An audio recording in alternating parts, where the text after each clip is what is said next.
கர்த்தருடைய பரிசுத்த நாமத்திற்கு மகிமை உண்டாவதாக. அன்பானவர்களே, இந்த 40 நாட்கள், இந்த சிந்திக்கின்ற 40 நாட்கள் என்ற தலைப்பில் முன்னுரை வழங்கி கொண்டு வருகிறேன். அந்த முன்னுரையில் சில விட்டு போன செய்திகளையும் நான் நினைக்க வேண்டும் என்று ஆசைப்படுகிறேன். அந்த அடிப்படையில் இன்னொரு செய்தி, இந்த தவக்காலம் என்பது, இந்த லெந்து காலம் என்பது, இந்த கஸ்தி காலம் என்பது, ஆண்டவர் எனக்காக சிலுவையில் அறையப்பட்டு பாடல் பட்டார்.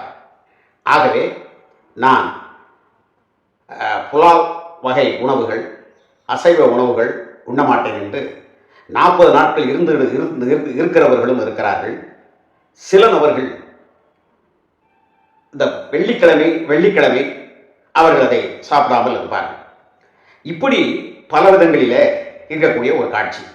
நான் ஏற்கனவே சொல்லியிருக்கிறேன், உபவாசம் என்பது, தவக்காலம் என்பது தனக்கு உள்ளதை பகிர்ந்து கொடுக்கின்ற பொழுது நாம் பாதிக்கப்படக்கூடிய அளவில், தவக்காலம் என்பது தனக்கு உள்ளதை பகிர்ந்து கொடுக்கின்ற பொழுது நாம் பாதிக்கப்படக்கூடிய அளவில் 100% இருந்தால் அதில் ஒரு 65 ஒரு 75 கொடுக்கக்கூடிய நாளாக இந்த நாட்கள் ஏழை எளியவர்களை வளமிக்கவர்களாக, செழிக்க வைக்கிறவர்களாக, அதன் மூலமாக கர்த்தராகிய இயேசு கிறிஸ்துவை அறிந்து கொள்வதற்கு ஏதுவாக இருக்க வேண்டும் என்ற அடிப்படையில் நான் சில காரியங்களை தியானித்தவங்களோடு இந்த நாளிலே கூட நடந்த சம்பவத்தை சொல்கிறேன்.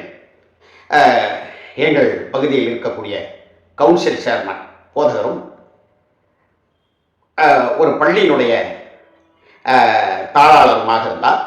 அவரும் அந்த பள்ளியினுடைய பிரின்சிபாலும் நானும் சில பொறுப்பான காரியங்களை பார்த்தபடினால் நானும் எங்களோடு சேர்ந்து இதில் சம்பந்தம் இல்லாத ஒரு மூத்த போதகரும் மதுரைக்கு நாங்கள் சென்று கொண்டிருந்தோம். டயசிஸ் ஆஃபீஸுக்கு மதுரைக்கு சென்று கொண்டிருந்தோம்.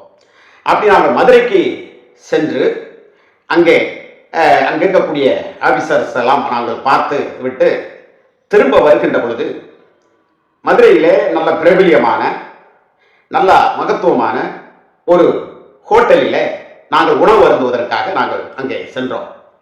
அது ஒரு வெள்ளிக்கிழமையாக இருந்தது. அந்த நேரத்தில் இந்த மூத்த போதகர் அவர் சொன்னார், நான் வெள்ளிக்கிழமை என்பதனாலே நான் அசைவம் சாப்பிடுவதில்லை, ஆகவே நான் சைவம் சாப்பிட்டுக் கொள்கிறேன் என்று சொன்னார். நாங்கள் மூவரும், அதாவது கவுன்சில் சேர்மனும் அந்த தாளாளருமாய் இருக்கக்கூடிய அந்த போதகரும் அந்த அந்த பள்ளியினுடைய பிரின்சிபாலும் நாங்கள் 3 பேரும் மீன் குழம்பில் நாங்கள் சாப்பிட்டோம். இந்த போதகர், நான் என்ன சொல்கிறேன் என்று சொன்னால், இன்னைக்கு அநேக நபர்கள் செய்கின்ற சில காரியங்கள். இந்த போதகரோ, நான் அசைவம் இன்றைக்கு சாப்பிட மாட்டேன் வெள்ளிக்கிழமை தோறும், ஆகவே நான் மற்ற உணவு சாப்பிடுகிறேன் என்று சொல்லி காலிஃப்ளவர் பொரியல், காளான் பொரியல், இப்படிப்பட்டதெல்லாம் வாங்கி விலை உயர்ந்த அந்த சைவத்தில் இருக்கக்கூடியதெல்லாம் பொரித்ததெல்லாம் வாங்கி அதை வாரி எடுத்துக்கொண்டு நன்றாக சாப்பிட்டார். அது ஒன்றும் நான் தவறு என்று சொல்லவில்லை. ஆனால் இங்கு எங்கு கேள்வி எழுப்புகிறது என்றால், நான் வெள்ளிக்கிழமை அசைவம் சாப்பிட மாட்டேன் என்றால் நான் சொல்வது, நீங்கள் சாப்பிடாமல் வெள்ளிக்கிழமை எப்படி ஒரு சைவத்திற்கு அதிகமான செலவழிதோ, அசைவத்திற்கு ஒரு சைவத்திற்கு ஒரு 100 ரூபாய் என்றால் ஒரு அசைவத்துக்கு ஒரு 200 ரூபாய் ஆகிவிட்டது என்றால், இந்த 100 ரூபாயை மிஞ்சுகிறதை நாம் என்ன செய்ய வேண்டும்? ஏழை எளியவர்கள் கொடுக்க வேண்டும். இந்த சிறியவர்கள் எதை ஒருவனுக்கு கொடுக்கிறீர்களோ அதே எனக்கு கொடுக்கிறீர்கள், அதை எனக்கு செய்கிறீர்கள் என்று கர்த்தர் சொல்லி இருக்கிறார். ஆகவே நம்முடைய தவக்காலம், நம்ம தன்னை வரித்துக் கொள்ளுகிற காலம், இப்படி சேமித்து தன்னை பாதிக்கக்கூடிய அளவிலே கொடுக்க வேண்டியதாக இருக்க வேண்டும். இப்பொழுது பாருங்கள், இந்த அசைவம் சாப்பிட்டுக் கொண்டிருந்த எங்களை விட ஒரு 100 ரூபாய் அதிகமாக, ஒரு 10 ஆண்டுகளுக்கு 12 ஆண்டுகளுக்கு முன்பதாக நடந்த சொல்கிறேன், ஒரு 100 ரூபாய் அதிகமாக எங்களை விட அவருக்கு பில் அதிகம் வந்தது. அது மாத்திரமல்ல, இந்த காளான், இந்த காலிஃப்ளவர், இப்படிப்பட்ட பொரியல்களை எல்லாம் வாங்கி தன்னுடைய வீட்டிற்கு, தன் மனைவிக்கும் அதை அவர் கொண்டு சென்றார். இப்போது பாருங்கள், நான் வெள்ளிக்கிழமை அசைவம் சாப்பிட மாட்டேன் என்று சொல்வது, நான் வெள்ளிக்கிழமை அசைவம் சாப்பிட மாட்டேன் சொல்வது ஒரு விக்கிரக ஆராதனை போல் இருக்கிறதா இல்லையா? ஏதோ ஒரு சங்காச்சாரத்திற்காகத்தான் அதை செய்து கொண்டிருக்கிறீர்கள். இதை யோசிக்க வேண்டாமா? எவ்வளவு போதனை போதிக்கிறீர்கள், எவ்வளவு காரியங்களை செய்கிறீர்கள். ஆனால் உங்களுக்கே இது தெரியவில்லையா? இந்த நாளிலே தன்னை வருத்தி அதில் மிச்சுகின்ற காசை மற்றவருக்கு கொடுக்க வேண்டும் என்று சொல்லுகின்ற பொழுது எங்களை விட மிக அதிகமாக நீங்கள் சாப்பிட்டு விட்டீர்கள் என்று சொன்னால் நீங்கள் எந்த அடிப்படையில் நீங்கள் உங்களை வருத்திக் கொண்டீர்கள்? எப்படி நீங்கள் ஆண்டவருக்காக உங்களை நீங்கள் இந்த நேரத்தில் துன்பத்திற்குள் புகுத்து இந்த ஏழை எளியவருக்கு என்னைக்கு நீங்கள் உதவி செய்ய போகிறீர்கள்? யோசிக்க வேண்டாமா? சிந்திக்க வேண்டாமா? இப்படித்தான் தங்களுடைய சுய இச்சைகளை நிறைவேற்றுவதற்காக சில காரியங்கள் தெரிந்து கொள்கிற அநேக போதகர்மார்கள் இந்த சிஎஸ்சியில் மாத்திரமல்ல, ஆசியிலும் இருக்கிறார்கள், உத்தரவிலும் இருக்கிறார்கள், பெந்தைக்கோஸ்திலும் இருக்கிறார்கள், பல வகைகளிலும் இருக்கக்கூடிய காட்சியை நாம் பார்க்கிறோம். எனக்கு நன்றாக ஞாபகம் இருக்கிறது. இவர் இருந்த பகுதியிலே, இந்த ஐயா அவர்கள் இருந்த பகுதியில, மூத்த போதகர் இருந்த பகுதியில ஒரு நல்ல ஒரு வாலிபன் ஊழியம் செய்து கொண்டிருந்தான். அவன் ஒரு கிராமத்திலே தங்கியிருந்தான். அவனுக்கு ஒரு சைக்கிள் வாங்கக்கூடிய அளவிற்கு கூட அவனிடத்தில் வசதி இல்லை, வாய்ப்புகள் இல்லை. அந்தமானிலே அந்த பகுதியில இருந்து விட்டு அந்த நீரோட்டத்தினால், சுனாமினால் ஏற்பட்ட பாதிப்பினாலே இந்த பகுதியிலே வந்து ஒரு கிராமத்தில் இருந்தான். அப்பொழுது அந்த சகோதரர் ஒரு சைக்கிள் கிடைக்காதா என்பதை எதிர்பார்த்து இவருடைய இந்த மூத்த போதகருடைய இதிலே ஒரு சும்மா ஒரு பழைய சைக்கிள் கடந்தது. அப்பொழுது அவர் வந்து, ஐயா அந்த சைக்கிள் நீங்கள் தருவீர்களாயா என்று கேட்டிருக்கிறார். ஒரு பெரிய ஆசை, ஏதோ ஒரு பெரிய தங்கக்கட்டியை நமக்கு கிடைத்துவிடும் என்பது போல அவரிடத்தில் அவர் கேட்கிற பொழுது, தரலாமே உங்களுடைய ஊழியத்திற்கு என்று சொன்னார்.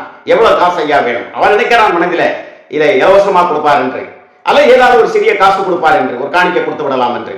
அவர் சொன்னார், நீங்கள் இந்த சைக்கிளை எடுத்துக்கொண்டு போய் நன்றாக ஏறடித்து அவனிடத்தில் இது எவ்வளவுக்கு பெறும் என்று கேளுங்கள் என்று சொல்லி அந்த பையனை அனுப்பிவிடுகிறார்.